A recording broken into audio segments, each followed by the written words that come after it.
Episode 3 of the American Revolution on PBS takes us through some of the bloodiest battles of the Revolutionary War, the Battle of Brooklyn and the clashes at Fort Lee and Fort Washington in New York City. We meet everyday people at war, soldiers like Joseph Plum Martin and John Greenwood, and a woman named Margaret Corbin. Everyday people in the Revolution, soldiers, civilians, camp followers on both sides of the conflict made vital contributions, and this episode follows their stories right up to the Battle of Trenton at the end of 1776 and the cusp of the 10 crucial days, a major turning point for Washington's army and the American Revolution.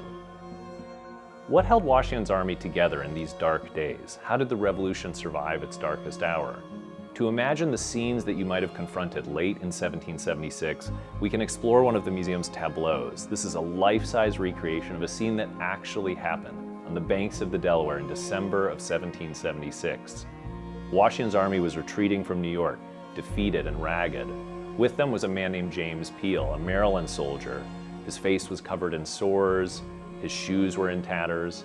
Marching out of Philadelphia was a newly minted officer named Charles Willson Peale, a Philadelphia Associator, a volunteer soldier. These men were brothers. They were both portrait painters. They were used to looking at people's faces. But when Charles Willson Peale first encountered Washington's ragged army, he didn't even recognize his brother James until James spoke. This was the condition of Washington's army in December of 1776. What would happen next?